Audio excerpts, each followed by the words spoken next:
Convoy HX-25, comprised of 37 Allied commerce ships and 4 troop ships, enters the Black Pit, also known as Mid-Atlantic Gap, in February 1942 on its approach to Liverpool.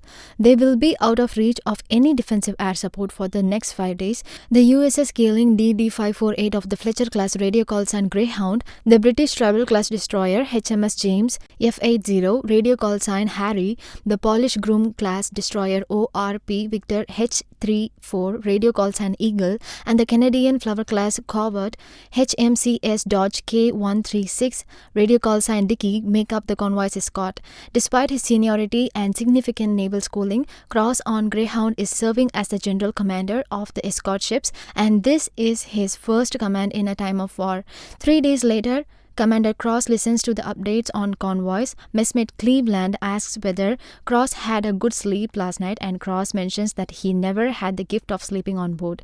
Cleveland replies that he can't sleep anywhere else. The convoy flagship's high-frequency direction finding system intercepts a German message.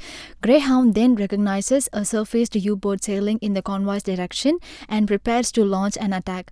The crew rejoices as Cross successfully sinks the sub with a whole pattern of depth charges as it tries to scuttle under Greyhound. Within some time, a U-boat destroys the Greek merchant ship Despotico, the last ship in the line. Cadena was dispatched to the rescue right away, saving 42 people. As they make their way back, another U-boat with the Grey Wolf as its symbol wrecks a Greek cargo ship. Cross directs Greyhound to help, and with deft maneuvering, he avoids a torpedo that the U-boat threw at the convoy. A wolf pack of 6 U-boats is reportedly waiting for nightfall when the escorts will have the Little Vision in a location just outside the convoy's gun range, according to reports received by Greyhound from the other protectors.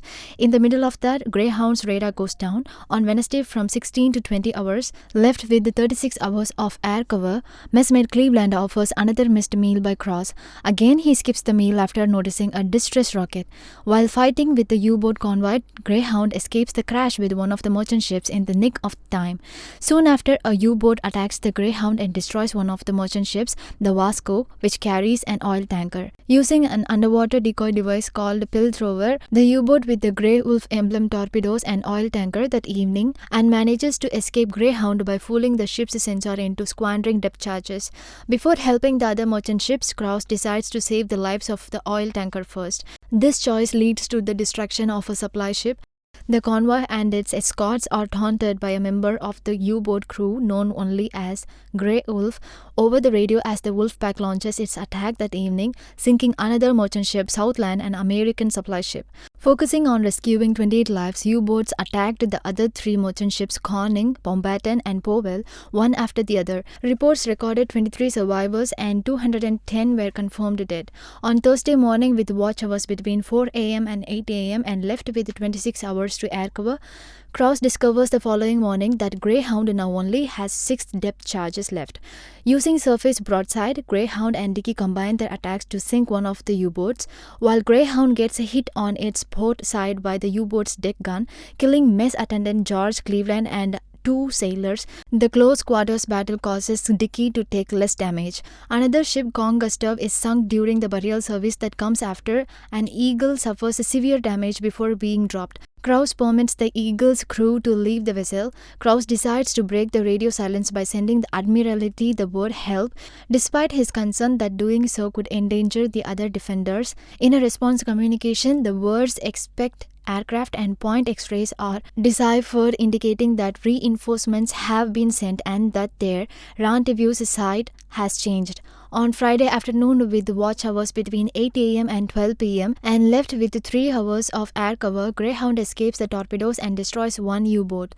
Greyhound engages another U-boat as the convoy approaches air cover, and after a protracted action, sinks the Grey Wolf with the full broadside. When a PBY Catalina from the British RAF Coastal Command arrives with the air support, Greyhound fires to mark the location of the last U-boat, allowing the PBY to depth charge and sinks the sub, much to the contentment of the crew. When it was confirmed that the communication with the other U-boats was lost, HMS Diamond, the commander of the relief escorts, arrived and relieved Greyhound and the other 2 destroyers of their duties. Derry will be in charge of overhauling Greyhound and the other 2 destroyers. Krauss is honored for his 4 U-boat annihilation.